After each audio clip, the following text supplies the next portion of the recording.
반갑습니다. 네. 오늘 여러분과 함께 통일선교 기도사역의 실제라는 제목으로 강의를 나누기 원하는데요. 여러분, 기도하면 기적이 일어납니다. 아멘. 기도의 문이 열리면 만사가 형통해집니다.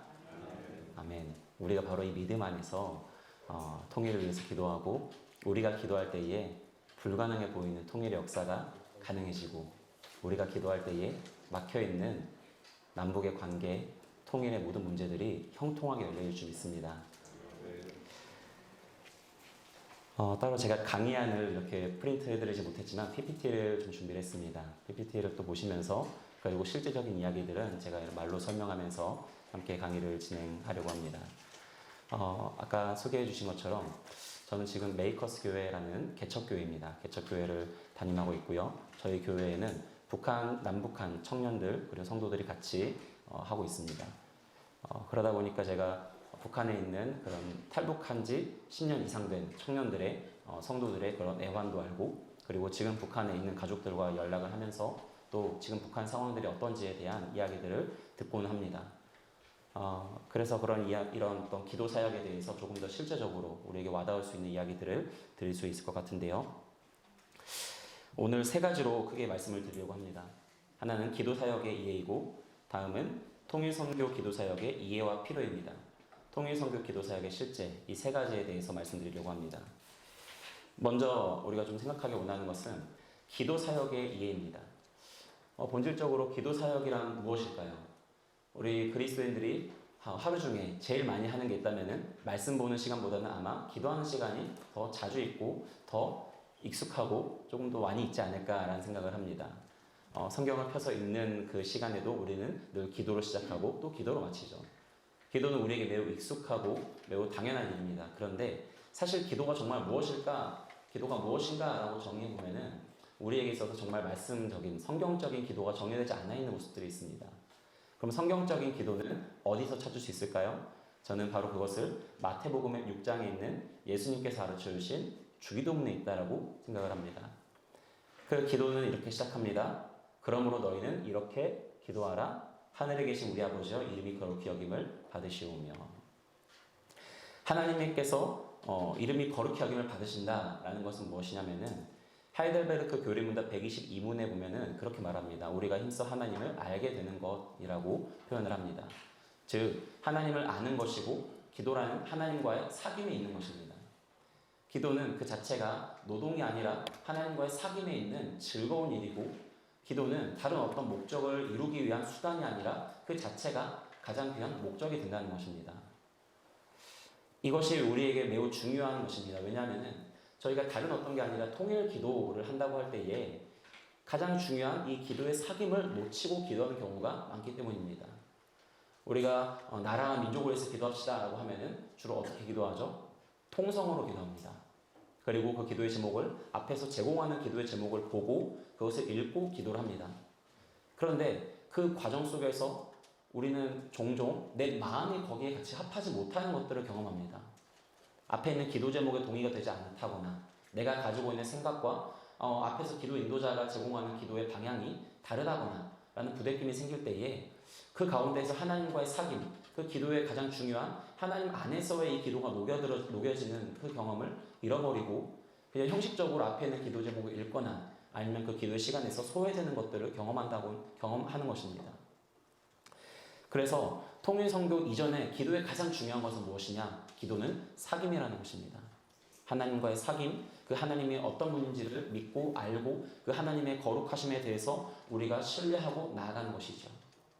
그래서 하이델베르크 교리문답에서 말하는 것, 하나님을 올바로 알게 되므로 당신이 하신 모든 일들로 인해서 그런 일들로부터 보이는 당신의 전능한 능력과 지혜와 선하심과 의로우심, 자비와 하나님의 진리로 인해서 그 하나님을 존중하고 영광 돌리며 찬양하는, 이것이 곧 주님의 이름을 거룩하게 여긴다는 것입니다.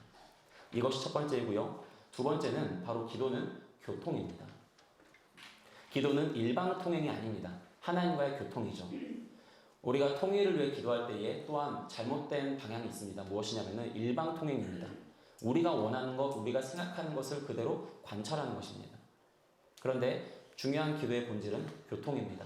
먼저 하나님께서 우리에게 말씀하시는 바, 하나님이 주시는 마음, 하나님의 뜻, 하나님의 나라, 하나님의 의를 먼저 구하고 그 가운데에서 우리가 이 땅에서 하나님의 의가 필요한 곳, 하나님의 나라가 이루어지는 영역, 하나님의 그 말씀의 진리의 방향 안에서 마땅히 구해야 될 것을 구하는 이와 같은 성령의 하나님의 교통이, 기도의 교통이 이루어져야 된다는 것이죠.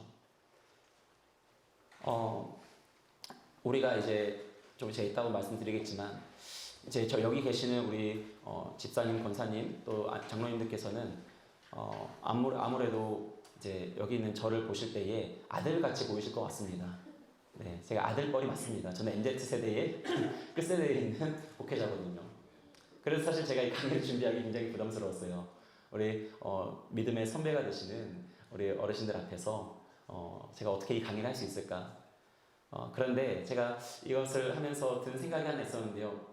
우리 세대에 이제 오늘 세대에 오기까지 통일 기도의 흐름이 있었습니다. 기도의 1세대, 통일 기도의 1세대, 2세대, 3세대라고 크게 구분할 수 있을 것 같습니다. 1세대는 실향민, 피난민, 북한에서 내려오셨던 당사자들이 기도했던 것입니다. 그 1세대의 기도를 보시면은 어떤 내용들이 주로 많냐면은 저 북한이 빨리 무너지게 해달라는 기도였습니다. 북한 정권의 전복이었어요. 김일성, 김정일 빨리 하나님 어떻게 데려가시라고 하는 거였어요. 근데 2세대는 언제부터냐? 이제 그래서 1세대는 50년대부터 60년대까지라고 합니다. 2세대는 이제 70년대 한 중반부터 그리고 80년대까지입니다.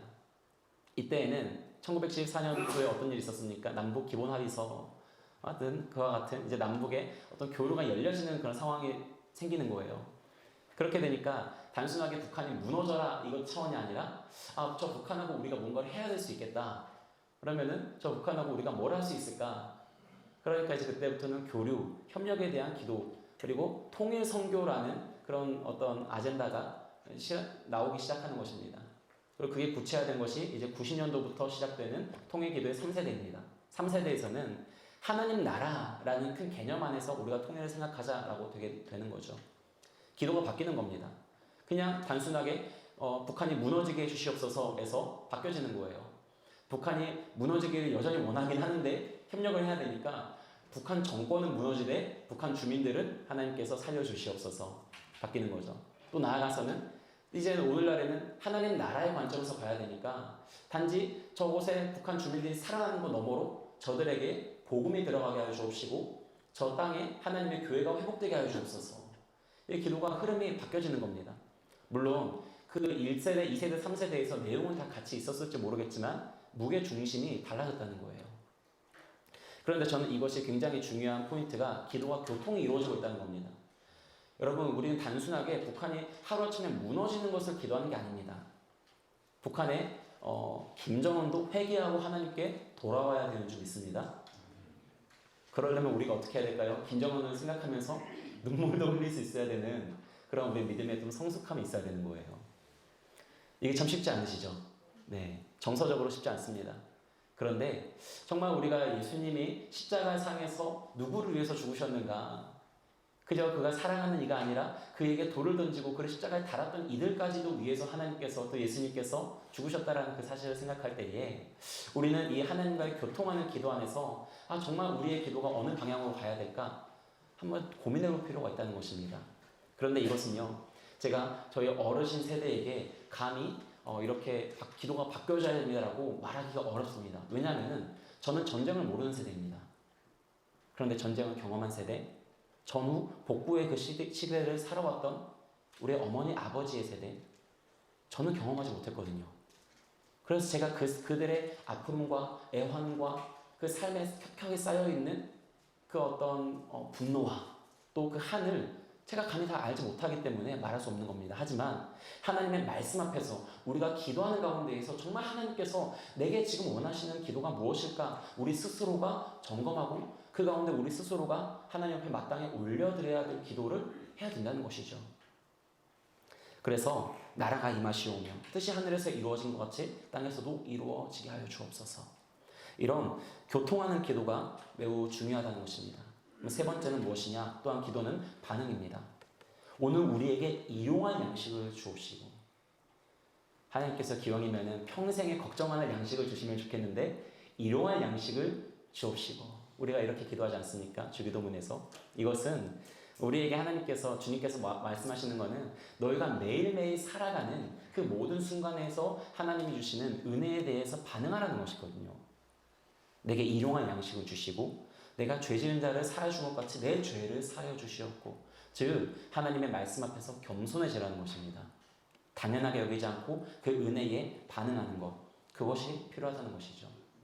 이게 지금 통일선교 기도와 무슨 상관이 있을까요? 매우 중요한 이 기도의 본질을 우리가 놓치면은 우리의 기도는 너무 공격적으로 변합니다. 십자가 정신이 사라지고 십자가 군과 같이 전복하고 뒤집고 저들을 죽이는 것이 우리의 기도의 당위성으로 변하는 매우 파괴적인 기도가 나올 수 있다는 거예요. 그래서 기도 사역의 본질이란 이렇게 세 가지로 말씀드릴 수 있을 것 같습니다. 하나님과의 사귐 안에서 그를 신뢰하고, 두 번째는 하나님의 나라와 뜻을 깨닫고 선포하는 그 교통함 안에 있는 것이고요. 하나님의 은혜에 감사함으로 영광을 돌리는 것입니다. 은혜에 대한 반응으로 나아가는 거예요. 그럼 잘못된 기도가 있습니다. 바로 형식적인 기도고 자기중심적인 기도고 오만한 기도입니다. 그러면 통일선교를 향한 올바른 기도는 무엇일까요?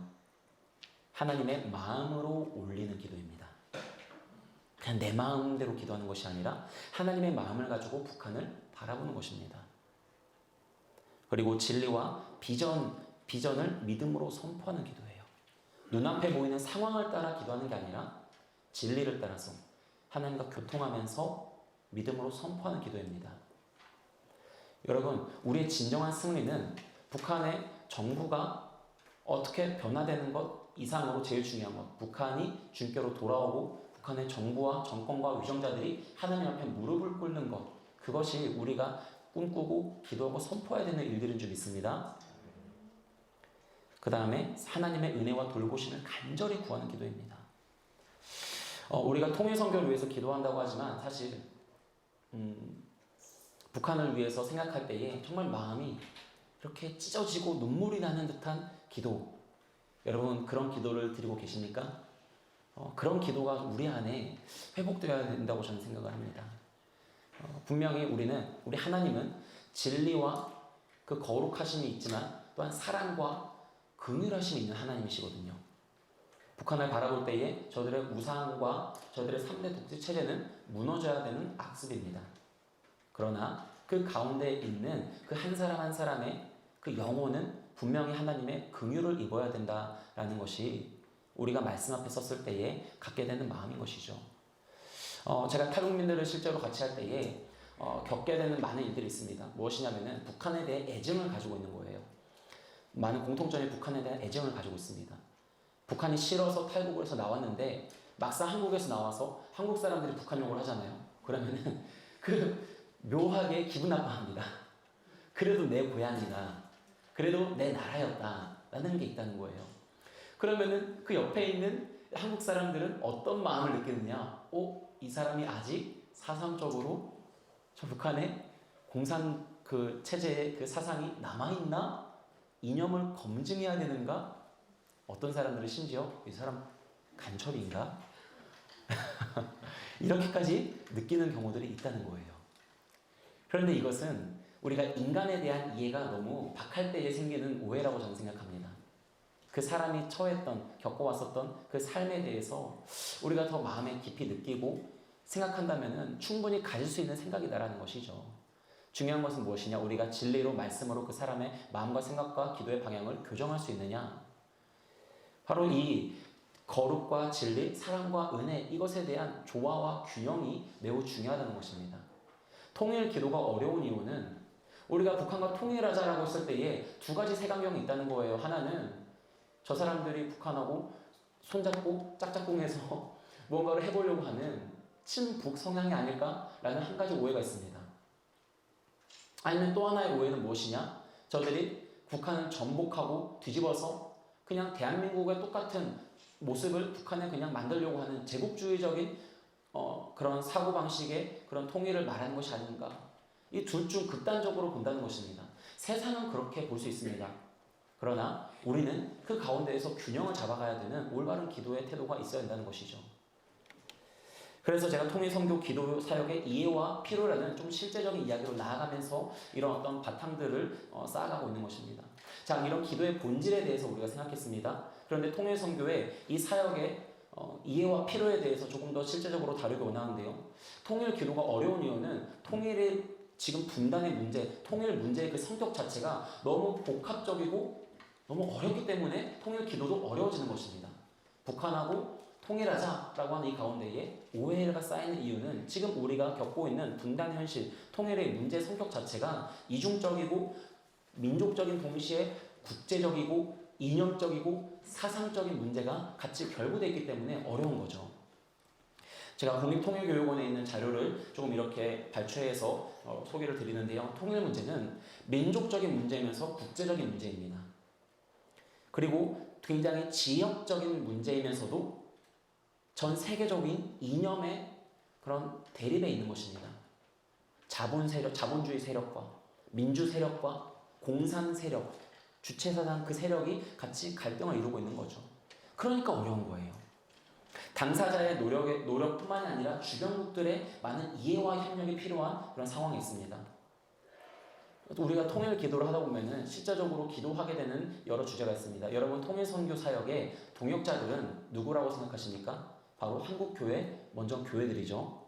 나아가서는 디아스포라 교회들입니다. 더 나아가서는 우리는 일본하고도 협력을 해야 돼요. 미국하고 또 협력을 해야 되겠죠. 그래서 우리가 조금 통일 선교를 세게 기도하는 그런 모임들에 가면은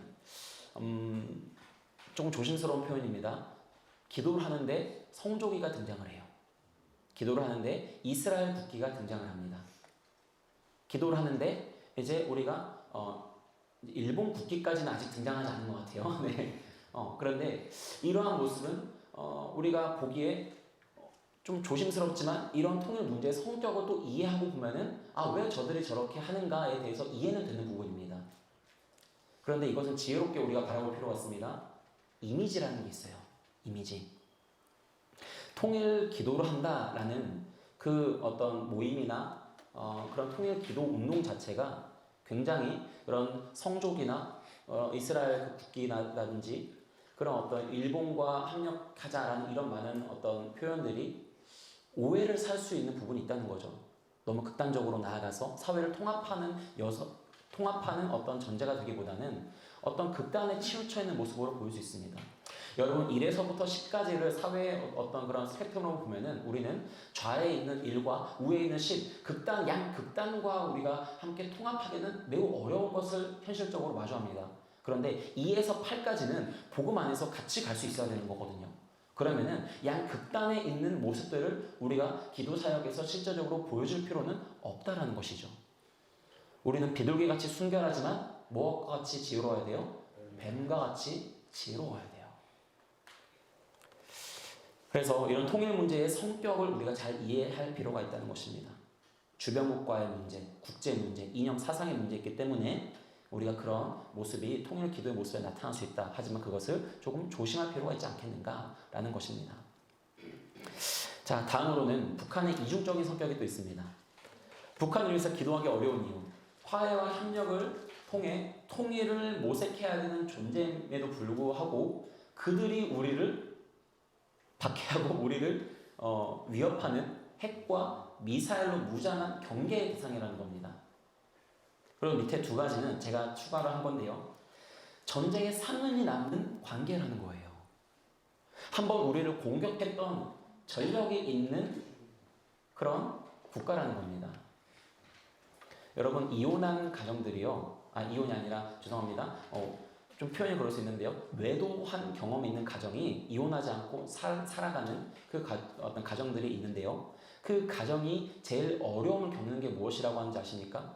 바로 너 한번 외도했으니까 또 할 거잖아. 또 하지 않을까? 라는 그 신뢰가 깨졌다는 거예요. 부부관계의 표현을 했습니다. 남북관계도 마찬가지예요. 여러분, 우리나라가 보니까 아시안게임 중에 있어요. 근데 북한을 표현할 때 북측이라는 단어를 쓰니까 북한에서도 그러면 저 괴뢰들이라고 표현을 바꿔서 괴뢰라고 표현을 한 것을 자기 방송에서 표현을 했거든요. 여러분 너무 유치한 감정 싸움 아닙니까? 그런데 이와 같이 지금 남북한의 관계가 한번 외도하고 깨진 부부 사이처럼 말 그대로 감정이 상할 대로 상해 있다는 거예요. 신뢰하기에는 너네가 예전에 이미 우리 뒤통수를 몇 번 쳤기 때문에 우리의 신뢰를 깨뜨렸기 때문에 우리가 믿을 수가 없다라는 그런 관계에 있다는 거죠. 그럼에도 우리가 그 관계를 회복해 나가야 된다는 참 이런 이중적인 성격을 가지고 있습니다. 그리고 또 한 가지 북한은 언어적으로 우리가 같이 소통이 되는 유일한 국가입니다. 그런데 이념, 사상, 문화, 가치, 체계가 너무나도 다르다는 거예요. 여러분 우리가 북한을 생각하면 동질성이 큽니까? 이질성이 큽니까? 여기서도 나눠지죠. 네. 네. 북한에 연고가 있으시거나 북한에 대해서 또 이제 이렇게 어떤 관계가 있으신 분들은 동질감이 크실 거예요. 그런데 이제 우리가 북한에 있는 분들과 최근에 나오는 분들과 마주하게 되면 이질감이 굉장히 큽니다. 생각이 아주 달라요. 생각이 다르고 그들이 겪어온 문화가 다르고요. 여러분 우리나라는 쉽게 말해서 국가의 어떤 뿌리를 생각할 때에 어디에 가지고 있습니까? 코리아, 고려에 있어요. 아니죠. 조선 왕조를 우리가 계승해 가는 역사적인 그런 맥락을 가지고 있습니다. 근데 북한은요 고려에 가지고 있습니다. 네. 조선 왕조는 결국 멸망했다. 그거거든요. 네. 이런 역사적인 뿌리가 다릅니다. 제가 뭐 역사 전문가는 아니라서 더 깊이 말씀드리기 어렵지만 북한은 고려라는 나라의 왕권에 대한 그런 정통성을 가지고 생각을 하고 있고 우리나라는 조선 이씨 왕조에 대한 그 생각을 가지고 있다는 거예요. 달라요. 역사를 바라보는 관점이 다릅니다. 이념, 사상 뭐 말할 것도 없죠. 이런 차이들이 있기 때문에 북한하고 우리가 뭔가를 같이 하자라고 할 때 너무 어려운 게 있습니다. 북한을 위한 기도도 어려운 거예요. 그래서 통일의식 조사 결과를 보면은 통일에 대한 필요성, 통일을 해야 된다라고 할 때에 이런 통일에 대한 당위성, 필요성이 계속 떨어지는 것을 볼 수 있습니다. 그런데 그 점에 있는 건 무엇입니까? 통일이 너무 어려우니까, 복잡하니까. 지금 우리 먹고 살기도 바쁘고 지금 우리의 이 사회의 현안을 놓고 기도하고 생각하기 너무 바쁜데 북한을 위해서 우리가 통일을 하고 또 북한을 위해서 기도하고 하는 게 너무 어렵다는 거죠. 기도하는 사람들도 마찬가지예요. 여러분 그리스도인들을 향해서 통일 인식 조사를 하면은 통일에 대한 당위성은 여기 보시는 27.8%보다는 높습니다. 40%에서 50% 정도가 나와요. 많이 통일을 위해서 통일을 해야 된다라고 당위성을 그리스도인들은 가지고 있습니다. 그런데 그럼 통일을 위해서 기도하고 있습니까? 라고 하면은 그것에 대한 응답도는요 보통 20% 정도로 떨어집니다. 통일을 위해서 기도하지 않는다는 거예요. 왜냐? 모르니까, 어려우니까, 복잡하니까, 너무 멀게 느껴지니까 통일의 기도까지는 나아가지 않는다는 겁니다. 조금 더 이런 바탕의 설명을 드리면은 이렇게 또 통일이 어려운 이유는 국제정세가 복잡하기 때문입니다. 그런데 저는 이게 우리가 한 가지 알아야 될 것이 있는데요. 통일의 기도는 결국에 과거를 생각하고 현재를 생각하지만 미래로 나아가는 예견과 전망이 있어야 됩니다. 통일의 기도는 나라를 살리는 기도입니다. 할렐루야. 네. 그런데 여러분 국제 정세를 지금 보시면은 우리가 이제 90년대 소련이 해체되고 이제 지금까지 국제 질서에 대해서 미국이 30년 동안 경찰 국가, 어떤 패권 국가 역할을 해왔습니다. 그런데 지금 이제 중국이 G2로 너무 들어오고 최근에 보시는 중국, 러시아, 북한이 같이 연대를 맺고 그리고 미국, 한국, 일본이 이렇게 연대를 맺어가고 또 미국이 호주나 인도나 그런 다른 여러 나라들과 동맹을 맺어가면서 국가적인 안보 협력 체계를 이렇게 만들어가는 것을 알 수 있습니다. 근데 이것은 지금 국제 정세적으로 미국이 패권 국가 역할을 했던 미국 혼자서 할 수 있었던 일들을 이제는 못한다는 거예요. 못한다는 겁니다. 미국의 힘이 약해졌다는 거죠. 지리적으로도 이제 지리적 공간 전략이 말이 어렵죠. 말이 어려운데 제가 쉽게 말씀드리면은 이제 국제 정치에서 지정학적인 이점을 가지고 있는 국가들의 중요성이 높아졌다는 거예요. 여러분 한반도는요 해양 세력과 대륙 세력이 부딪히는 지점입니다. 자본주의, 그러니까 민주주의 세력과 공산주의 세력이 부딪히는 지점이에요. 과거에 50년도에 그것 때문에 한반도에 전쟁이 일어났잖아요. 그런데 이제 그런 어떤 긴장이 다시 한번 이 동북아를 중심으로 더 커지고 있는 상황이 있다는 겁니다. 미국과 중국이 대립하고 있죠. 우리가 지금 우크라이나 전쟁을 보면서 다음은 누구일까라고 생각할 때에 생각할 수 있는 건 무엇입니까? 다음은 우크라이나 다음에 대만이죠. 예, 대만이에요, 대만.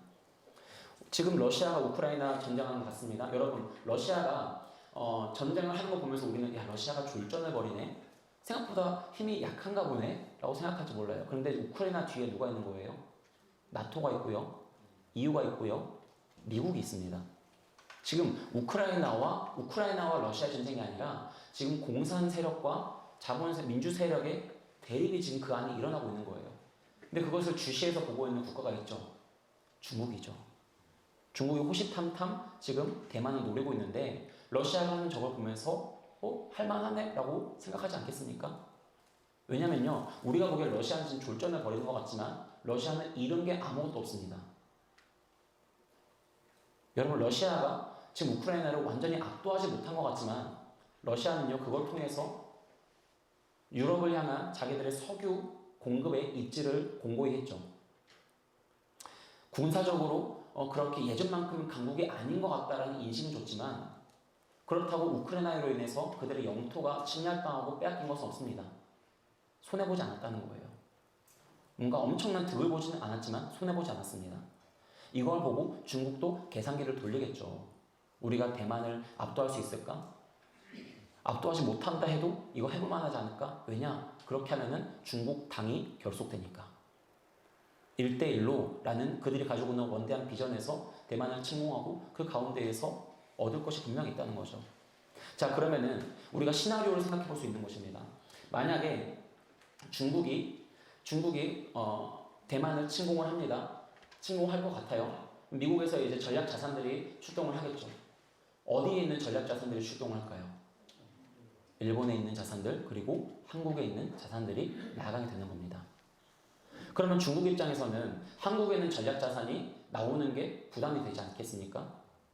그러면 한국에 있는 자산을 바로 묶어놔야 되잖아요. 누굴 통해서 묶어놓을 수 있을까요? 북한이죠.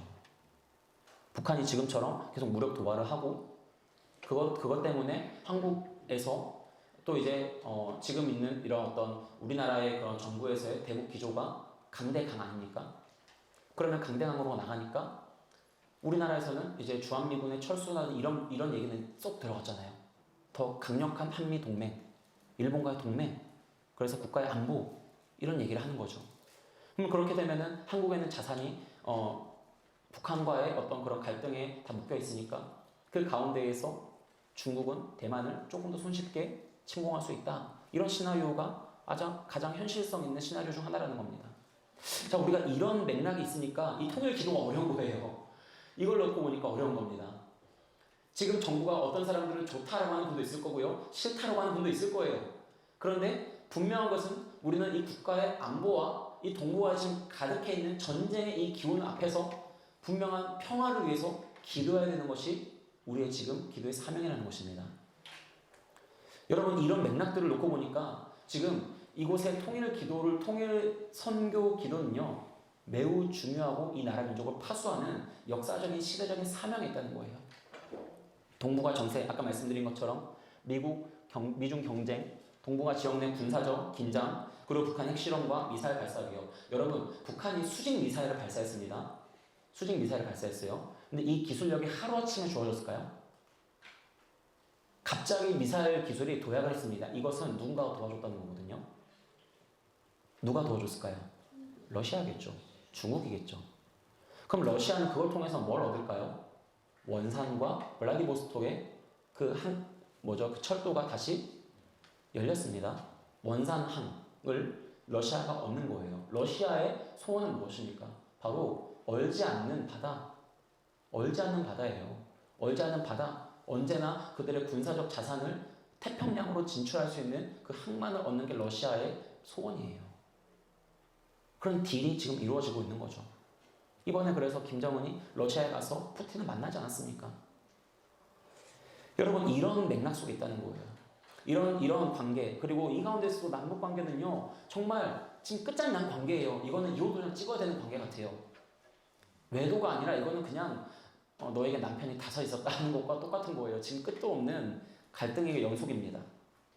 화해가 보이지 않아요. 여러분, 이런 상황에서 우리가 이 현실을 보면 통일을 논하는 게 가당키나 할까요? 너무 어려워 보입니다. 그런데 우리는 이럴 때일수록 더 그래서 기도해야 되는 거예요. 이사야서 2장 4절 말씀을 같이 읽어볼까요? 시작. 그가 열방 사이에 판단하시며 많은 백성을 판결하시리니 무리가 그들의 칼을 쳐서 보습을 만들고 그들의 창을 쳐서 낫을 만들 것이며 이 나라와 저 나라가 다시는 칼을 들고 서로 치지 아니하며 다시는 전쟁을 연습하지 아니하리라. 여러분, 이것이 하나님께서 판단하시고 하나님께서 하시는 일입니다. 지금 이 동북아에, 이 한반도에 전쟁의 기운이 감도고 있지만 하나님께서 개입하시면은 그 모든 세상의 전략은, 세상의 계략은 다 무로 돌아가는 줄 믿습니다. 우리가 그래서 기도해야 되는 거예요. 이사야서 14장 24절에 말합니다. 만군의 여호와께서 맹세하여 이르시되 내가 생각한 것이 반드시 되며 내가 경영한 것을 반드시 이루리라. 여러분, 하나님께서 경영하시는 것입니다. 이것이 우리가 지금 보기에는, 눈앞에 보이는 현실과 상황을 보기에는 불가능해 보고 어려워 보여도요, 기도할 때 하나님께서 역사하신다는 거예요. 여러분, 우리가 잘 아는 출애굽 사건, 애굽은 당대 전 세계적인 강국이었어요. 그리고 가지고 있는 마차와 그들의 병거는요, 오늘날로 치면은 패트리어트 미사일, 오늘날로 치면은 전략 핵 무기와 같은 강력한 무기였던 것입니다. 그런데 하나님께서 바다로 홍해를 가르치고 그들을 물로 덮어버리신 것 같이 그들의 모든 권세를, 모든 군사적인 전략을 물어 돌리신 거예요. 우리가 그것을 믿는다면 오늘날에도 하나님이 하실 수 있다. 그걸 믿고 기도해야 되는 것입니다. 여러분, 마태복음 16장 19절은 교회에 주신 권세입니다. 내가 천국 열쇠를 내게 주리니 네가 땅에서 무엇이든지 내면 하늘에서도 맬 것이요 네가 땅에서도 무엇이든지 풀면 하늘에서도 풀리리라 했습니다. 근데 여기서 중요한 거는 땅에서예요. 이 땅의 일들, 이 땅에서 너희가 기도할 때, 이 땅을 바라보고 너희가 하늘의 뜻이 땅에서 이루어지기를 위하여 기도할 때에 이 땅에 대한 문제를 너희가 내면은 저 하늘에서 하나님께서 천군 천사로 하여금 푸신다는 거예요. 이 땅에서 매면은, 이 땅에서 풀면은 하나님께서 풀어주신다는 거예요. 여러분, 그것이 바로 기도의 능력입니다. 여러분, 기도하면 기적이 일어납니다. 통일은 우리가 기도할 때 주시는 하나님의 선물입니다. 여러분, 북한도요, 우리가 기도할 때에 하나님께서 변화시키시는 것입니다. 우리가 기도할 때에 이 한반도에 평화가 임하는 것입니다. 여러분, 한국전쟁이 일어나고 사흘 만에 우리 국군이 아주 전선이 그냥 박살이 났어요. 서울이 함락되고 국토의 80% 이상이 점령이 됐습니다. 낙동강 방어선까지 북한군이 내려올 때에, 그때에 이제 한국 교회, 한국 이제 성도들이 해운대 백사장에 모여서 기도를 했고요. 한국 교회 지도자들이 부산 초량교회에 모여서 기도했습니다. 근데 그때 모여서 뭘 기도를 했느냐? 회개 기도를 했어요. 살려달라는 기도가 아니라 회개 기도를 했습니다. 그런데 회개 기도를 하고 이렇게 회개 부흥회가 있는데 그 기도회가 끝나고 사흘 뒤에 뭐가 일어났습니까? 인천 상륙작전이 이루어진 거예요. 5,000분의 1의 확률로 그 인천, 그 조수간만의 차가 큰 그 뻘밭에 유엔군과 그 미군의 항공 함대가 이렇게 상륙을 한 거죠. 여러분, 이것을 우리는 전쟁사에서 불가능한 일이라고 말합니다. 그런데 우리는 알고 있죠. 이게 왜 가능했는지. 뭐 때문에 가능한 겁니까? 기도했기 때문에요. 이렇게 얘기하면은 세상 사람들은 말도 안 되는 소리 하지 마라 라고 할 거예요. 통일 정책에 기도로 통일을 준비한다, 이런 거 말 쓸 수가 없는 거예요. 그런데 우리는 아는 겁니다. 우리가 기도할 때에 하나님께서 하시는구나. 이것이 교회의 역할입니다.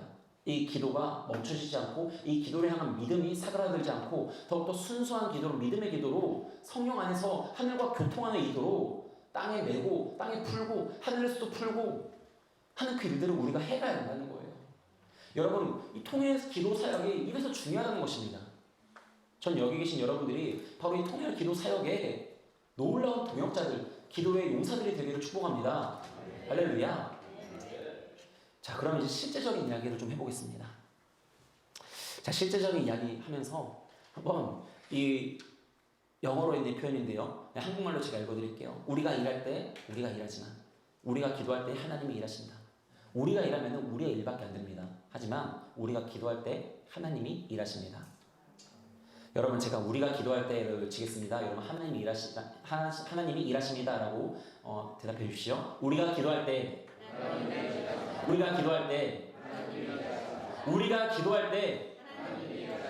할렐루야. 이 믿음을 우리가 가지고 기도해야 되는 것입니다. 여러분 동일 통일도 하루아침에 이루어진 것 같지만 무수한 기도가 쌓여서 이루어진 것입니다. 오늘 우리가 두 발 뻗고 잘 수 있는 것도 무수히 나라와 민족을 위해 기도하는 사람들이 있기 때문입니다.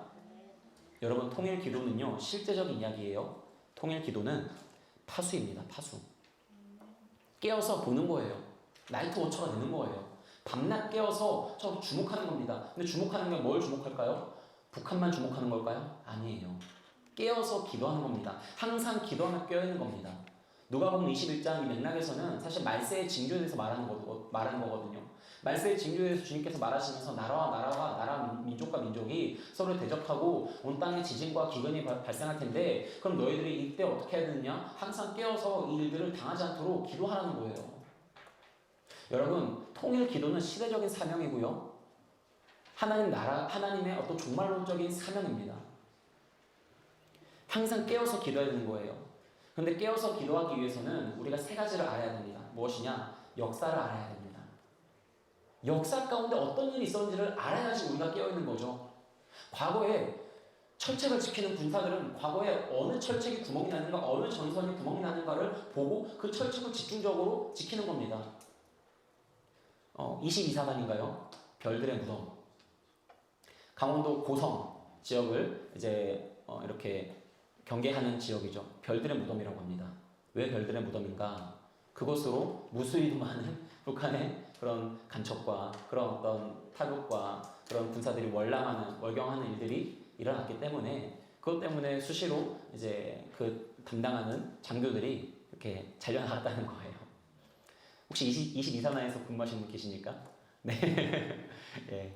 그런데 이제는 그 22사단이요. 이번에 보니까 국군에 날 때 상을 받더라고요.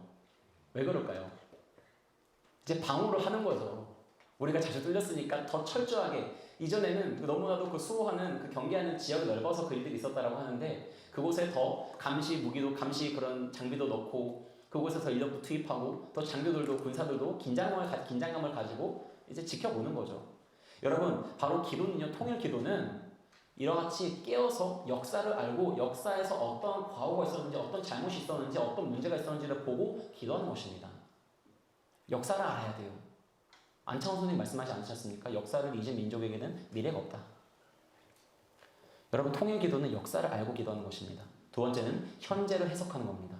오늘 지금 일어나는 일들이 과거에도 똑같이 있었던 일들이에요. 인간의 욕망은요 반복합니다.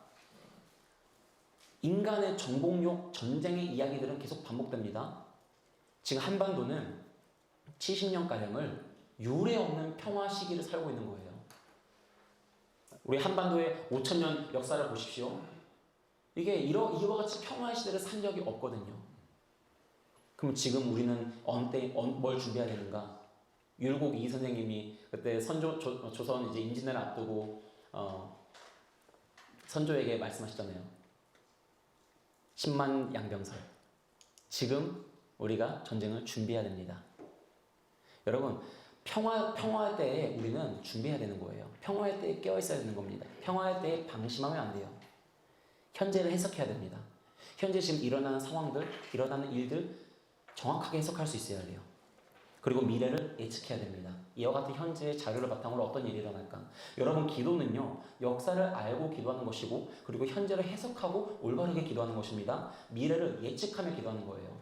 기도는 미래의 예언적인 행동입니다. 일어날 일에 대해서 우리가 기도합니다. 불가능한 일에 대해서 우리가 선포하는 것입니다.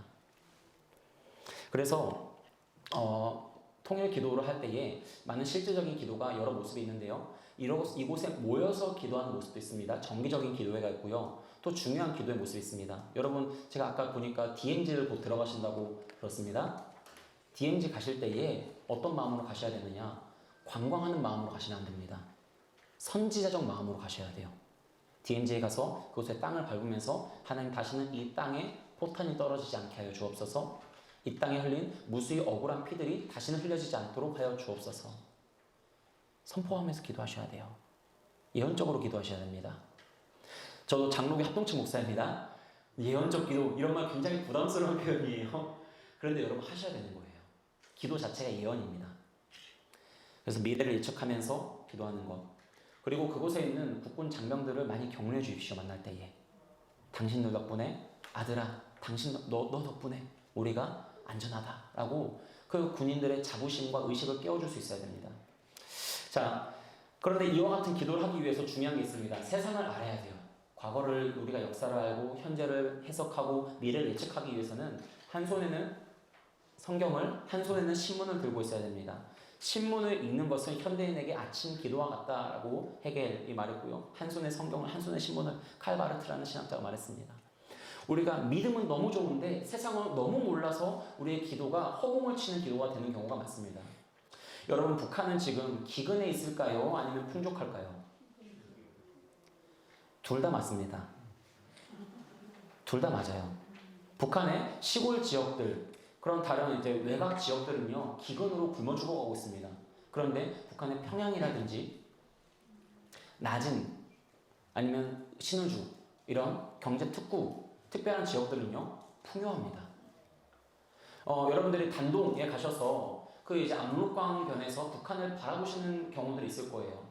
그러면은 중국의 화려한 불빛들, 그 중국의 그 호텔에서 그 북한을 바라보면서 이제 기도하시고 또 하시는 분들이 있을 거예요. 여러분, 저는 이런 기도의 여행도 여러분들이 하시기를 바랍니다. 이게 실제적인 기도거든요. DMZ 땅밟기 기도도 있고요. 국토 순례 기도도 할 수 있습니다. 그리고 중요한 거, 중국 국경에 가서 북한을 바라보면서 기도하는 일들도 하셔야 됩니다. 이게 무슨 의미가 있느냐라고 하시는 분들은 기도의 맛을 모르시는 분들이에요. 예, 기도의 맛을 아는 분들은 보고 밟고 그곳에 가서 기도합니다. 자, 그곳에서 이제 기도하시면서 많은 분들이 이야기하세요. 중국은 이렇게 밝고 불빛이 찬란한데 저 북한에는 불빛이 이렇게 없구나. 국경 지역인데. 그 철로에 전기가 철로에 이렇게 한때는 전기 공급이 원활하지 않아서 기차 가다서다 하고 연료 공급이 원활하지 않으니까. 그래서 그런 외곽 지역의 일들을 우리가 전체적인 일로 알고 있습니다. 그런데 북한의 평양에 가면요, 우리나라에서도 해물탕 35,000원 하면은 여러분 먹을만 하신가요? 35,000원? 네, 저는 좀 비싸게 느껴지더라고요. 그런데 북한에서도요, 해물탕 $30 이상 주고 먹습니다. 북한의 청년 젊은 사람들이. 네. 그 주성화 기자가 쓴 이제 북한에 대한 책이 하나 있거든요. 그 책 읽어보시면은 북한 평양 사람들의 생활 수준이 우리가 생각하는 것과 매우 다르다. 그리고 평양 안에서 이렇게 통용되는 또 돈은 달러를 또 많이 쓴다고 합니다. 그럼 저는 의문이에요. 이 달러가 어디서 왔는가? 그들이 찍어내는 거 아닐 텐데. 그럼 그 달러를 결국 어디서 환전을 하거나 이걸 가지고 돈이 돌아야 되잖아요. 어떻게 돌리는가? 참 이게 의문입니다. 그런데 그게 우리가 이제 알고 있는 북한의 그런 어두운 돈들이라고 생각할 수 있겠죠. 자, 아무튼 북한은 우리가 알고 기도를 해야 되는데 우리는 북한을 모릅니다. 근데 북한은 우리를 속속들이 알고 있어요. 소위 그런 말이 있거든요. 북한에서 이제 그 정훈 장교같이 북한에서 군인들을 훈련시켰던 장교 출신의 그러한 이제 탈북민과 대화를 하는데 그런 얘기를 하시더라고요. 북한에서는 제가 무슨 생각을 하고 미사일을 쏘는가 제가 여쭤봤어요. 근데 이렇게 말씀하시더라고요. 아무 생각 없이 미사일을 쏜다. 미사일을 쏘고 생각한다. 쏴보고 우리가 어떻게 반응하는지를 보고 그때 그 반응에 맞춰서 생각한다는 거예요. 쐈는데 반응이 없다? 그럼 한 번 더 쏴볼까? 쐈는데 난리가 났다? 이거 먹히는구나. 이게 지금 아킬레스건이구나. 이거 쏴보고 전략을 판단한다는 겁니다. 그런데 그만큼 이거 무슨 말이냐? 그만큼 우리는 북한을 모른다는 거예요. 북한에 대한 전략이 없고 지혜가 없고 지식이 없습니다. 여러분, 기도도 마찬가지거든요. 여러분, 기도는 북한에 놀라운 미사일을 쏘는 것과 같은 겁니다. 기도에 위력이 있어요.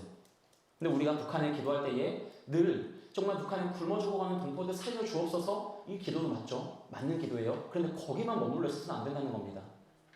북한 안에 분명히 엘리트 계층이 있고 그들 안에 자본의 흐름이 있고 장마당이라는 새로운 자본 경제 체제가 운영되고 있다는 겁니다. 그럼 그걸 보고 우리가 뭘 기도할 수 있어야 될까요? 지혜롭게 기도할 수 있어야 됩니다. 하나님, 북한에 K-팝이 들어가게 하여 주옵소서. 이게 왜 위험한지 아십니까? 예전에 북한에서 장성택이 처형된 일 있죠. 네, 김정은의 고모부였나요? 네, 죄송합니다. 제가 헷갈려요. 근데 장성택이라는 분이 처형을 당했어요. 그런데 처형당한 그 많은 이유가 있겠는데 그 이유 중 하나가 그런 이야기가 있었어요. 장성택의 아들이 K-팝을 그렇게 신봉했다고. 한국 문화를, 한국 영화를 그렇게 좋아했다는 거예요. 그런데 그것이 자꾸 이게 그런 지도층에서부터 이런 어떤 잡음이 나오니까 이게 인민들한테 덕이 되지 않는다. 그래서 이제 그런 것도 이제 계속 눈에 가시로 걸려 있었기 때문에 그런 본보기로 이렇게 장성택의 이제 어떤 처형의 일이 있었다. 물론 그것까지 확대해서 보기에는 어려울 수 있겠지만 그런 이야기가 있을 정도로 북한 안에 그런 어떤 한국 문화가 들어간다는 겁니다. 그런데 이게 매우 중요하고 위험한 거예요. 문화가 들어가면은 생각이 바뀌고요. 문화가 들어가면은 옷이 바뀌고 먹는 게 바뀌고 기대하는 게 바뀝니다. 기대가 바뀌어요. 그래서 저는 이런 것도 기도가 맞다고 생각해요. 오해하지 말고 들으십시오.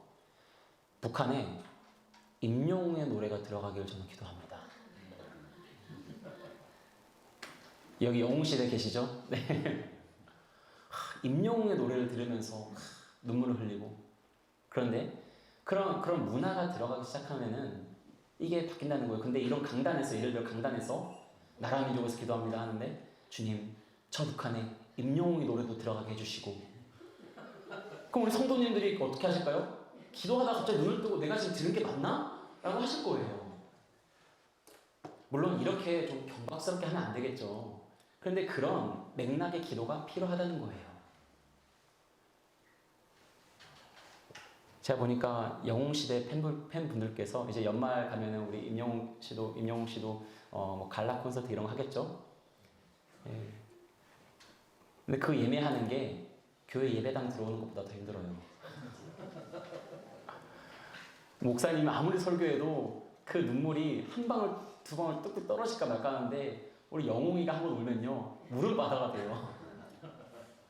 그게 문화의 힘이거든요. 우리는 그런 문화적 영향력도 위해서 기도할 수 있어야 됩니다. 근데 그러려면 어떻게 해야 될까요? 먼저 이 우리 한국 사회에 있는 문화에 대해서 기독교적 세계관으로 바르게 볼 수 있어야 되고 무엇을 쳐내야 되고 무엇을 가져가야 되는가에 대한 분별력이 있어야 되겠죠. 그래서 이게 한 손에 성경을 정확히 들고 있어야 됩니다. 말씀으로 이 세상의 문화를 정확히 판단하고 볼 수 있어야 돼요. 근데 한 손에는 신문을 가지고 세상도 알고 그 세상과의 접점을 계속 만들어갈 수 있어야 됩니다. 통일 기도 사역이 어려운 이유는요. 통일 기도 사역을 사람들이 안 오는 이유는요. 이게 고립돼 있어요. 매력이 없습니다.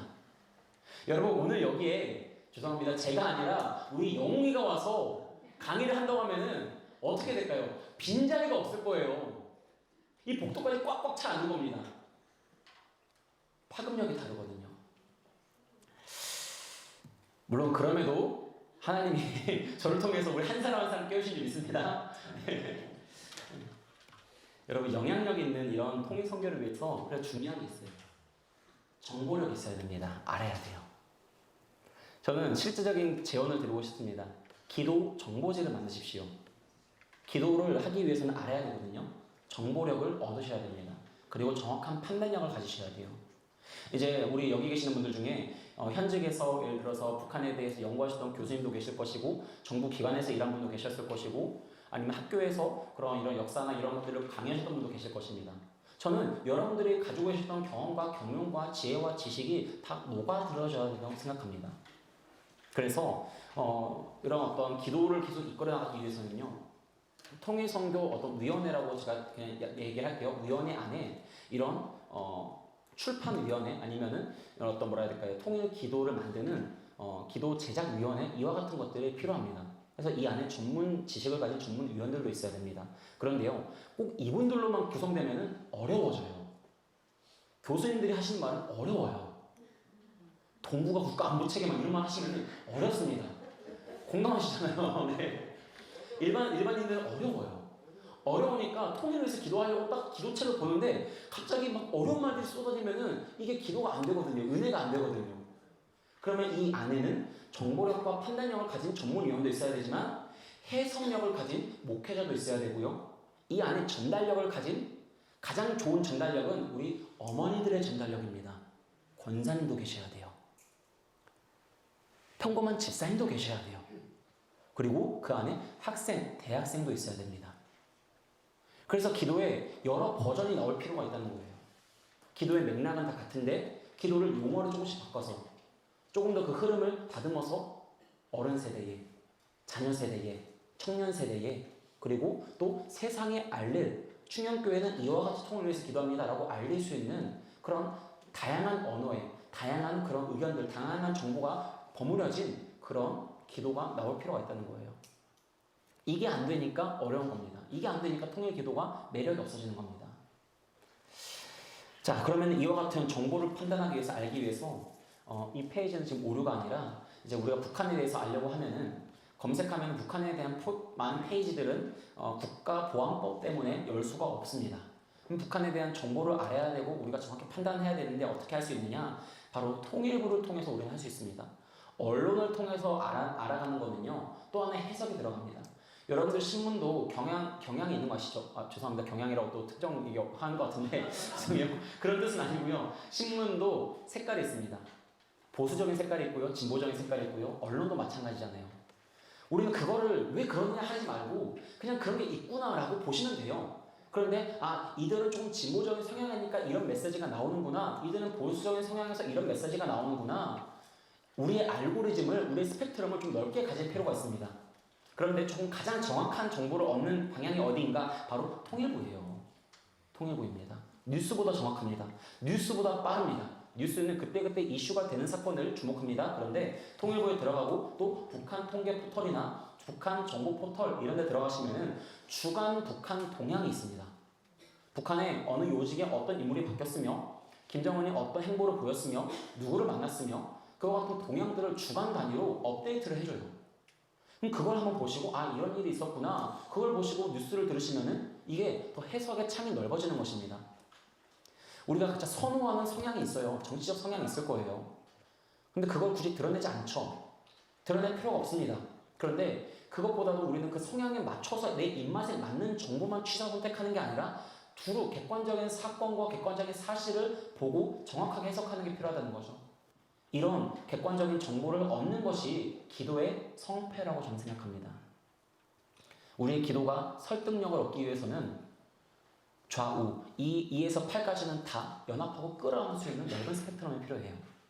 그래서 기도할 때에 하나님, 북한의 김정은도 회개하게 하여 주옵소서 라고 하면은 이제 김정은의 감정적으로 싫은 분들도 있을 거예요. 그럼 그분들이 와닿지 않습니다. 그러나 하나님, 우리가 그렇다고 해서 저 북한 정부를 괄시하지 않고 저 북한 공산주의의 그 모든 우상에 대해서 방만하게 생각하지 않도록 더욱 영적인 긴장감을 더하여 주옵소서. 그런 아쉬운 부분들을 또 기도 안에 채워드리는 거죠. 기도는 같이 균형에 맞춰져야 되는 것입니다. 한쪽 방향으로 치우치면 안 돼요. 이제 저같이 사역하는 한 목사님께서 이제 저희 이제 그런 어떤 사역의 이야기를 하다가 그런 얘기를 하시는 거예요. 김정은에게도 도피성이 필요하지 않겠느냐. 그런데요, 이게 어떻게 듣느냐에 따라서 굉장히 위험한 말이 될 수 있지 않습니까? 네. 그러니까 이분은 이제 이런 방향이 또 마음에 딱 와닿고 도피성을 묵상할 때 이분은 그냥 그 사람도 불쌍해 보이니까 그렇게 말씀하신 거겠죠. 그런데 그거를 어떤 공식적인 기도의 한 맥락으로 말할 수는 없는 거예요. 예를 들어서 하나님, 김정은에게도, 김정은과 북한 정권에도 도피성이 필요한 줄 믿습니다 라고 할 수 있어요. 그러나 김정은이 도피성에 들어갈 만큼 그의 마음에 분명한 회개와 북한 정권의 분명한 변화가 수반되게 하여 주시옵소서. 이렇게 나아가서 그 부딪히는 부분을 상쇄시켜야 되는 거죠. 여러분, 기도는 듣는 누군가가 어떤 특정한 맥락 때문에 불편해서는 안 됩니다. 상쇄시킬 수 있어야 돼요. 그 안에서. 제가 계속 이 부분을 강조하는 이유가 기도의 범주가 넓어져야 되기 때문에 말씀드리는 거예요. 이게 실제적인 기도에 필요한 것입니다. 물론 이것을 이게 매우 어려워요. 그래서 통일선교 단체도 여러 성향들이 있겠죠. 진보적인 단체, 보수적인 단체. 그런데 기도만큼은 같이 할 수 있어야 되지 않겠습니까? 자, 두 번째로 기도는 연합입니다. 느헤미야 4장 23절 보면은 나를 따라 파수하는 사람들이나 우리가 다 우리의 옷을 벗지 아니하였으며 물을 기르러 갈 때에도 각각 병기를 잡았느니라. 느헤미야가 성벽을 중수할 때에 느헤미야만 깨어있지 않았어요. 다 깨어 있었어요. 다 같이 경계를 잡고 어디서 적군이 침략해올까? 어디서 누수가 발생할까? 라고 영적인 긴장감을 가지고 모두가 합력해서 선을 이뤘다는 것입니다. 오늘 말씀과 딱 매치가 되네요. 하나님을 사랑하는 자, 곧 그의 뜻대로 부르심을 입은 자들에게는 모든 것이 합력하여 선을 이루는 것입니다. 이게 중요해요. 제가 어려운 사자성어로 2개 가져왔습니다. 동주공제라는 것입니다. 원수 간에도 문제가 있을 때 그 강을 건너기 위해서 같이 배를 타고 가야 된다는 거예요. 여러분, 한국 사회 안에 분명히 좌우로 나눠져 있는 지금 한국 사회에는 분열의 영이 너무나도 지금 심각합니다. 분열의 문제가 심각해요. 그럼에도 같이 나라의 백년 대계를 위해서 화합하고 같이 만들어가야 되는 문제가 있다는 거예요. 이거 현실 정치로 가능할까요? 이거 어렵습니다. 그런데 기도부터 우리는 만들어 나갈 수 있어야 한다는 거예요. 지금 21대 국회 안에 300명의 국회의원 중에 크리스천이 몇 명인 줄 아십니까? 125명이에요. 역대 최대로 많습니다. 그런데 그러면 그만큼 국회가 성숙해졌습니까? 제가 가만히 보니까요. 제가 잘은 모르지만 예전에는 멱살 잡고 주먹질하고 싸웠는데 지금은 그런 모습은 조금 사라진 것 같아요. 그러나 그렇다고 여전히 성숙에 이르렀느냐라고 하면은 아직은 좀 부족한 것 같습니다. 그런데 그들은 또 그럴 수밖에 없는 그들의 이유가 있을 거예요. 왜냐? 그렇게 해야지 당의 눈에 띄고 공천을 받을 수 있고 그렇게 목소리를 크게 외쳐야지 사람들이 주목하니까. 여러분, 그래서 정치에는 소망이 없습니다. 정당의 목적은요, 정권을 창출하는 것이기 때문이에요. 그러면은 우리는 어떻게 해야 됩니까? 기도는 할 수 있거든요.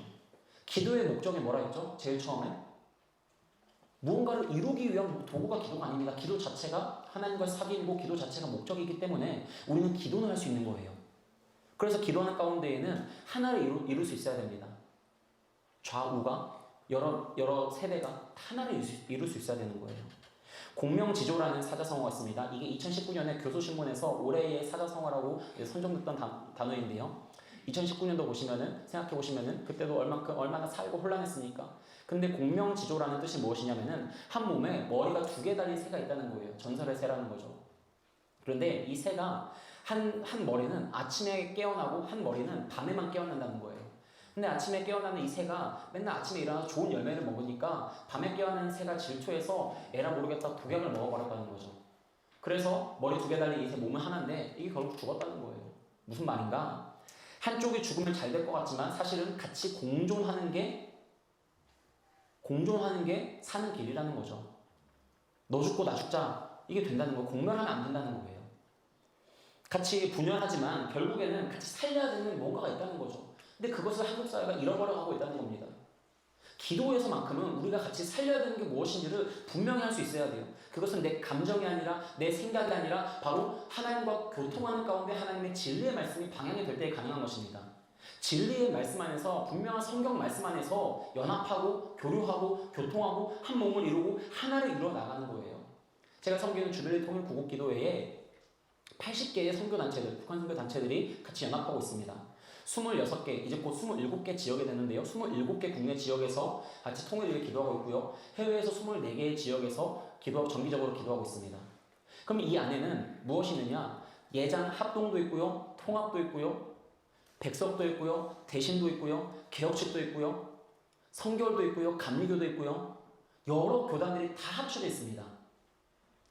그 선교단체들 중에는요. 북한에 풍선으로 기도 제목 보내야 된다라는 분들도 있고요. 그건 너무 급진적이다 하지 말아야 된다라고 하는 분도 있고요. 북한 인권운동 세게 하는 분도 있고요. 정부 지원금을 받아서 이제 친정부적인 그런 성향의 그런 일을 하시는 분도 있습니다. 이게 가능할 수 있어야 된다는 거예요. 무엇으로? 근데 이게 일로서 가능하지 않습니다. 근데 기도만큼은 같이 할 수 있어야 되는 거예요. 진보적인 성향은요, 민족을 강조합니다. 우리 민족끼리. 근데 보수는요, 국가를 강조해요. 국가의 안보가 먼저다. 국가의 이익이 우선이다. 지금 이 시대의 흐름은요, 여러분 아시겠지만 트럼프 대통령이 너무 대표적인 인물이었죠. 미국의 자국 우선주의. 극단적인 우향우로 가고 있는 게 지금의 시대적인 전체적인 흐름입니다. 왜냐? 지금 미국에서도요, 연준에서 지금 통화 정책, 이게 조정이 안 돼요. 코로나 때 풀었던 통화들이 어떤 화폐들이 돌아오진 않아요. 금리를 올리고 조정을 해도 되지 않습니다. 근데 금리를 무한정 올릴 수 있느냐? 안 되죠. 그러니까 미국이 패권의 그 지위를 다 잃어버린 거예요. 통화를 찍어내는 나라로서 경제적 패권도 가지고 있었고 문화적 패권도 가지고 있었고 군사적 패권도 가지고 있었는데 이게 안 되는 거죠. 이게 안 되니까 미국이 트럼프 때에 우리 EU하고도 같이 안 한다. 그냥 우리만 한다라고 했죠. 근데 지금 바이든에 와서는 그나마 우리 동맹과는 조금 더 같이 해야 되지 않겠는가라고 다시 문을 열었습니다. 근데 지금 전체적으로 전 세계들이 어려워요. 경제가 이렇게 어려워진 상황에 있다 보니까 경제가 어렵고 성장 동력을 잃어버린 시대에 있고 세계적으로 전쟁이나 그런 자연재해나 이런 것들이 있으니까 다 어렵습니다. 근데 이렇게 어려움이 극단으로 치달으면 뭐가 발생하느냐? 전쟁이 일어납니다. 다시 한번 이것들을 제로섬으로 돌리는 게 전쟁이거든요. 자, 이런 맥락에 서 있는데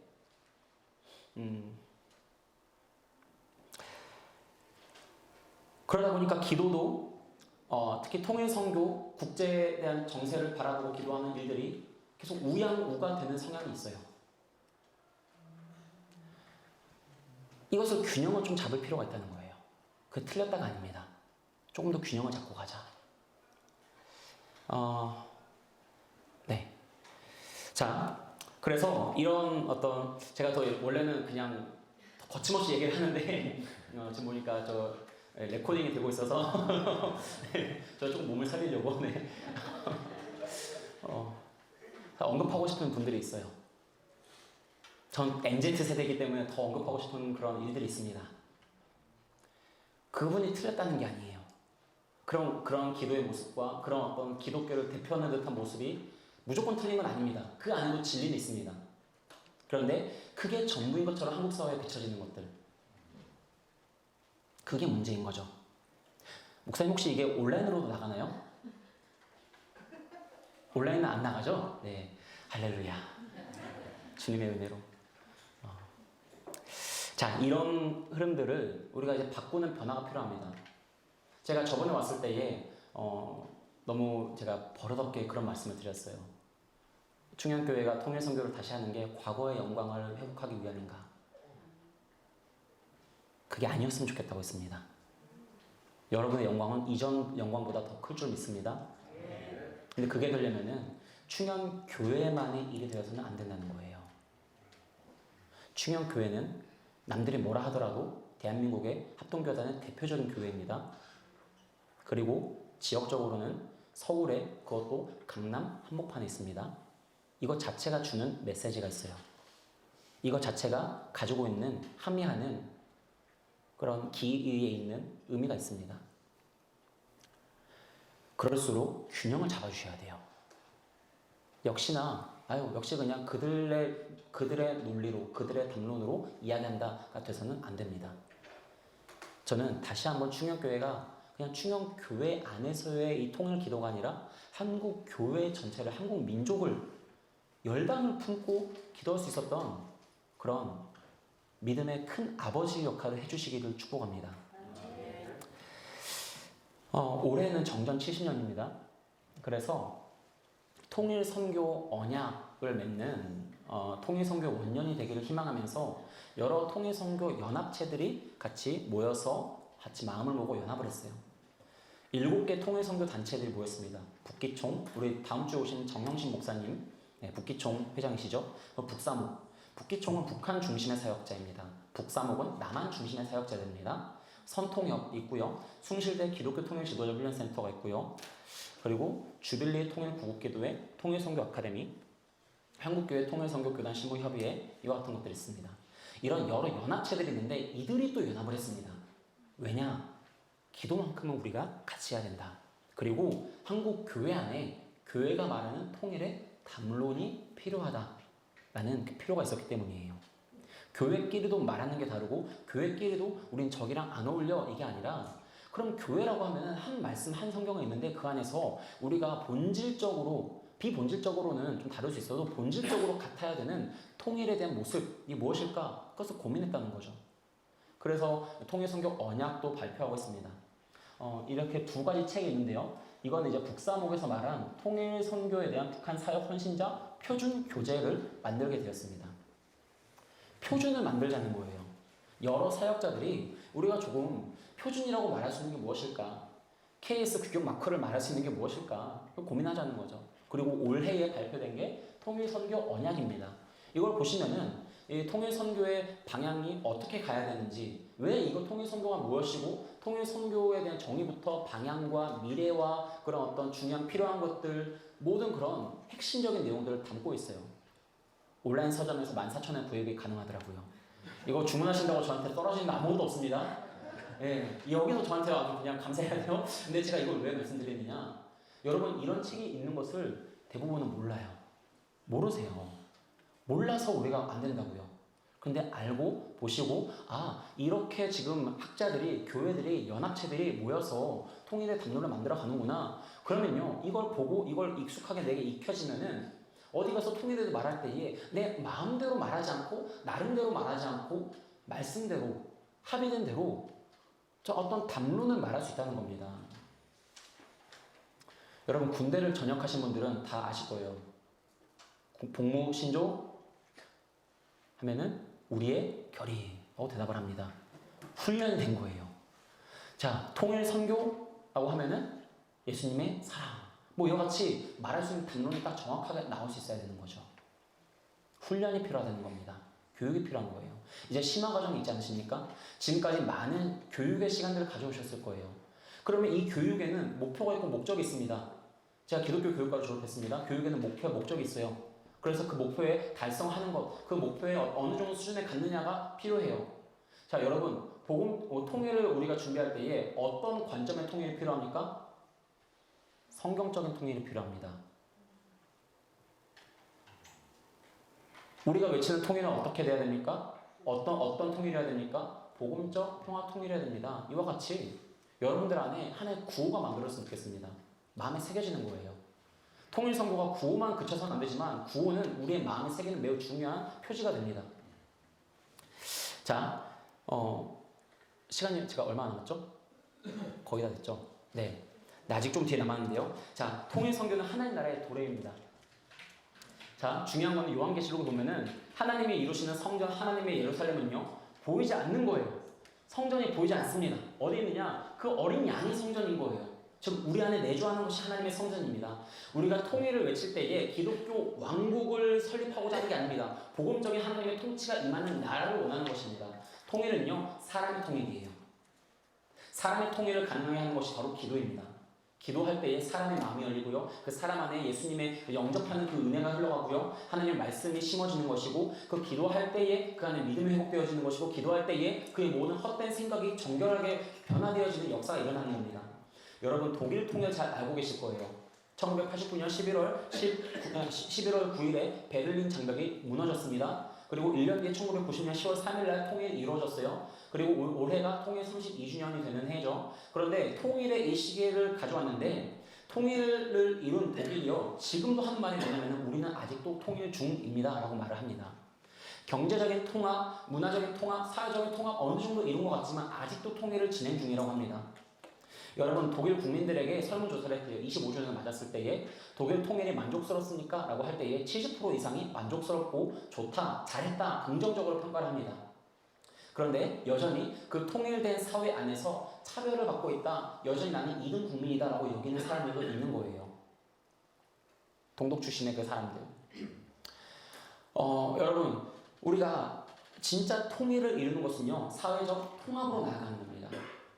통일이 통합으로 가야 됩니다. 그런데 통합을 이루는 건 결국 무엇이냐? 복음으로 성숙한 교회와 사회가 있는 거예요. 교회는 통합의 공동체잖아요.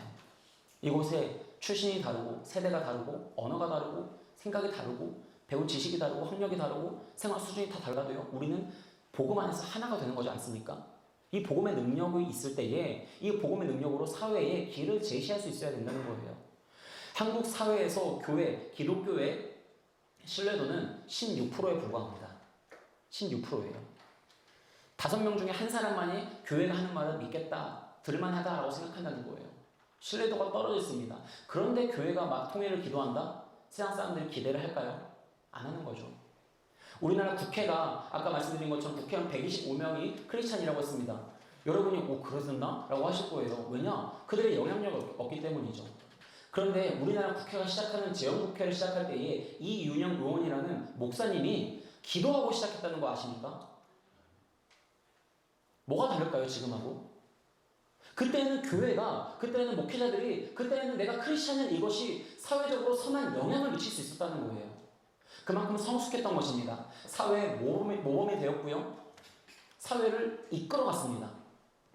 그러니까 그 안에 있는 국회의원 300명, 그 가운데에서 이윤영 의원의 기도에 아니 왜 기도하십니까? 라고 반문하는 사람이 없었어요. 모두가 머리를 숙이고 그 기도를 받았던 거예요.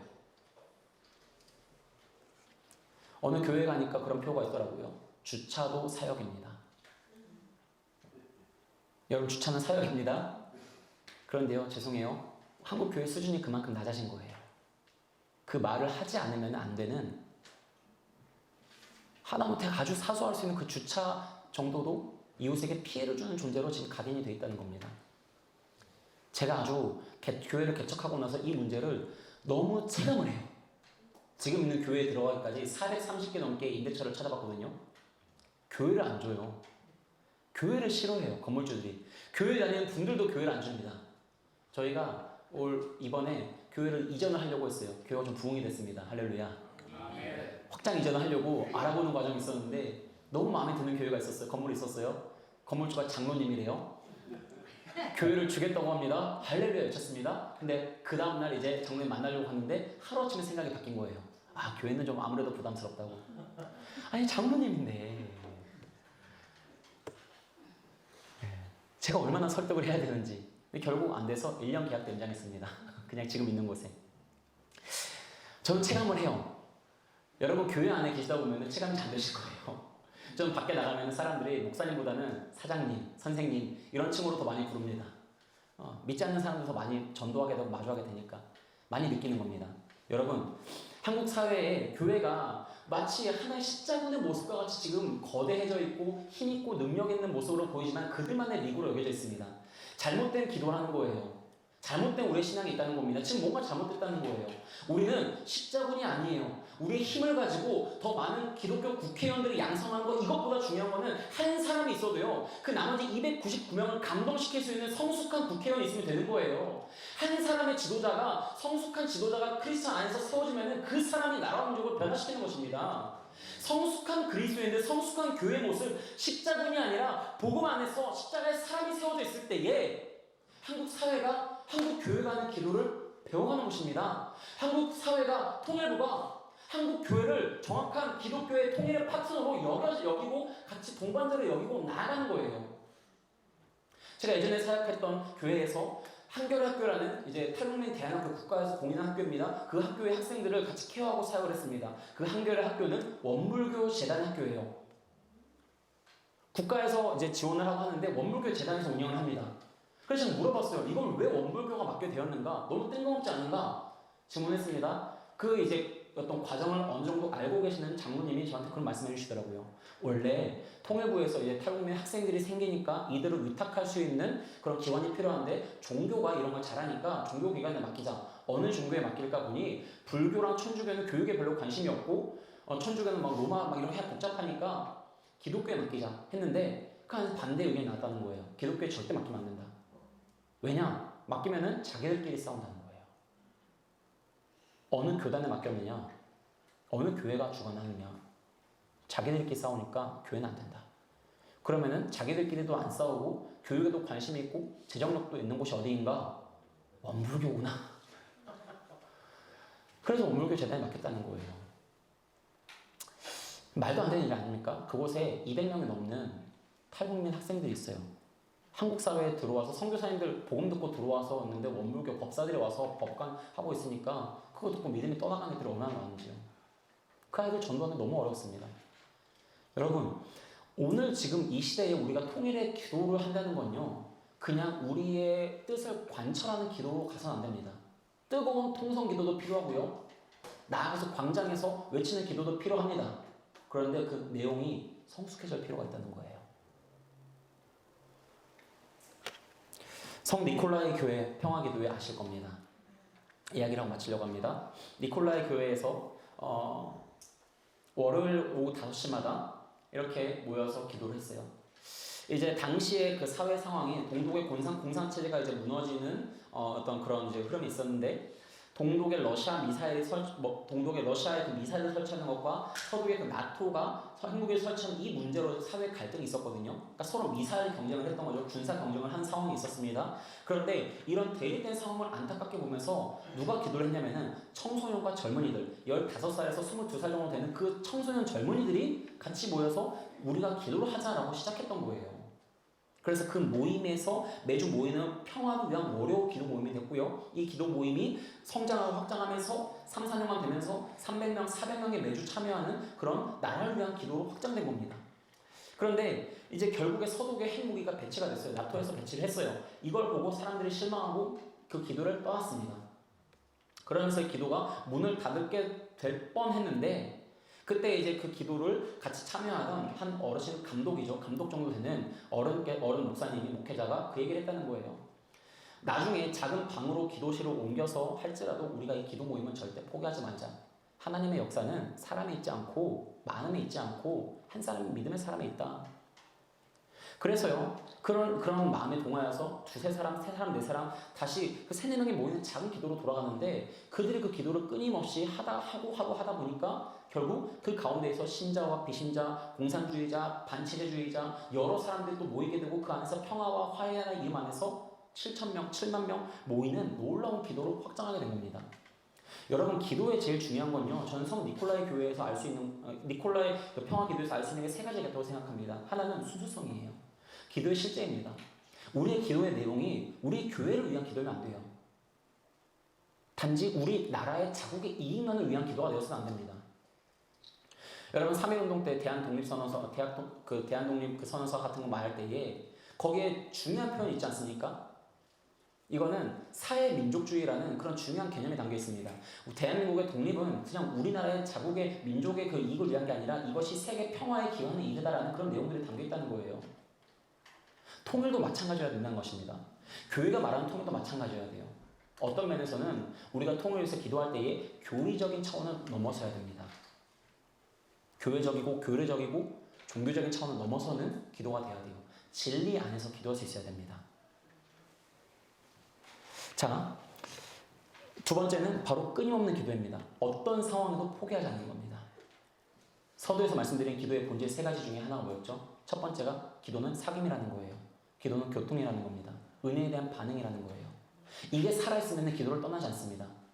북한이 아무리 난리를 쳐도 통일이 아무리 불가능해 보여도 하나님과의 사귐만 있으면 떠나지 않고 기도하게 되는 거예요. 다른 사람들 내 옆에 있던 동무가 온데간데 없어도 내가 성령으로 교통하고 있으면 그 가운데 기도를 지키게 되는 겁니다. 그리고 연합의 기도였습니다. 여러분 통일의 기도는 그럼에도 몇 사람이 해서는 안 돼요. 몇 사람만 하는데 멈춰서는 안 됩니다. 왜냐? 통일의 기도는 몇 사람이 할 수 있지만 통일의 시대는 모든 사람이 살아야 되기 때문입니다. 모든 사람이 통일의 기도에 참여하고 준비할 수 있도록 일깨울 수 있어야 돼요. 연합의 기도로 나아가야 됩니다. 자, 그래서 이제 결론을 마치려고 합니다. 통일 선교 기도 사역은 이와 같이 믿음으로 어려운 분단의 현실을 돌파해야 하는 쉽지 않은 사역입니다. 그럼에도 하나님의 마음을 가지고 성령으로 교통하는 깨어있는 기도의 파수꾼들을 통해 하나님의 나라가 계속해서 확장되어져 가고 있습니다. 교회가 더욱 순수하게 연합하여 통일을 기도하며 사회적 통합을 이루어갈 때 통일이 선물로 주어질 것입니다. 바로 이런 기대를 가지고 우리가 더욱더 기도의 자리를 지켜나가는 여러 저와 여러분 됐으면 좋겠습니다. 네, 제가 기도하고 마치겠습니다. 존귀하신 주님, 때가 어두울수록 우리의 빛이 더욱 밝게 빛날 줄 믿습니다. 우리의 기도의 빛을 저 북한에 비춰 주옵시고 우리의 기도의 빛이 또 이 한국 사회에서도 소망이 되게 하여 주옵소서. 우리만 가지고 있는 빛이 아니라 우리만을 위한 빛이 아니라 진정으로 나라와 민족을 살리는 평화의 빛, 사랑의 빛, 생명의 빛이 될 수 있도록 주님 인도하여 주시옵소서. 이 통일선교 사역자 심화 과정에 있는 우리 한 사람 한 사람 주의 백성들 기름 부어 주옵시고 우리가 더욱더 이 모든 교육의 과정을 끝나고 실제적인 기도로 나아갈 때에 우리가 기도하는 가운데에 하늘 문이 열려지고 기적을 경험하고 통일의 문이 열려지는 형통한 은혜를 경험하고 하나님의 그런 역사에 귀한 동역자로 쓰임받는 놀라운 축복을 누리는 한 사람 한 사람 될 수 있도록 축복하여 주시옵소서. 힘써 기도할 수 있도록 몸과 마음의 힘과 체력과 능력과 담대함을 더해 주옵시고 또 나아가서 우리 충영교회가 한국교회를 다시 한번 선도할 수 있고 한국교회에 선한 영향을 미칠 수 있는 귀한 일들에 쓰임받을 수 있도록 우리 몸과 우리의 삶을 주 앞에 헌신하여 올려드리는 귀한 헌신이 또한 주 앞에 열매 맺을 수 있도록 축복하여 주시옵소서. 감사드리고 축복하오며 예수님의 이름으로 기도합니다. 아멘. 감사합니다.